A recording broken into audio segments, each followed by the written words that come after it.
नाच न जाने आंगन टेढ़ा, बस इसकी एक ही वजह है, उसमें गुफ्तगू की सलाहियत उसमें नहीं है। हमारे बहुत से उलमा, उसकी इलाके के उलमा, मौलाना मुसफ़ वगैरह बाकी हज़रात इनको बहुत अच्छी तरह जानते हैं, तो ये इसीलिए फिर सामने नहीं आता कि इसकी हैसियत क्या है। कई मरतबा मुझसे राब्ते कराए जी 4 माह मुझे दे दें अशरफ रसूलुल्लाह वाले मसले पे, आप तो बहुत इल्मी आदमी थे, मैंने नहीं फ़लाँ कर, आप थोड़ा सब्र कर।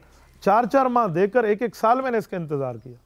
फिर मैंने देखा यार ये तो डिवाइड एंड रूल वाला है कि बस इनको इधर करते जाओ और अपना काम करते जाओ, तो ये तो सिर्फ डिले के मामले।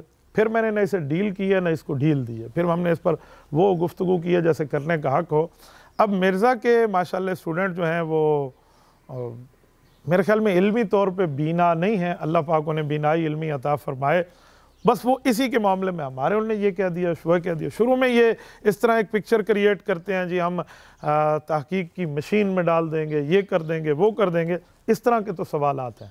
अब मिर्ज़ा की एक बहुत बड़ी जो है ना क्या कहते हैं साजिश भी होती है गुफ्तगू में, इससे हमारा बुनियादी जो मसला है ना वो अज़मत सहाबा और अज़मत अहले बैत है, इस पर बुनियादी तौर पर बात करें।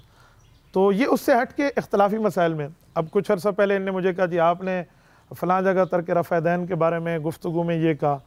भाई कोई रफ़ुल यदैन करता है या रफ़ुल यदैन छोड़ता है, इससे मैं उसे काफ़िर डिक्लेयर तो नहीं कर सकता, कोई फासिक फाजर बेईमान और गैर मुस्लिम का टाइटल तो नहीं दे सकता। दलील के तो मुताबिक बात है, अगर उसके सामने रफ़ुल यदैन की दलाइल हैं और तर्क रफ़ यदैन की दलाइल नहीं आए तो इसका यह मतलब थोड़ी है कि मैं आपस में लड़के तुझे माफ़ कर दूँ। तो मैंने उसके जवाब में कहा कि आप इन चक्रों में मैंने डालें, हमने कच्ची गोलियां नहीं खेली, मैं बहुत अच्छी तरह जानता हूं जो असल टॉपिक है हम आपको वहीं पर लाएंगे। तो बहरहाल इस तरह ये टाइम पास कर रहा है, मेरे ख्याल में उस वक्त तक कर रहा है जब तक ये किसी अहले हक के सामने बैठ नहीं जाता।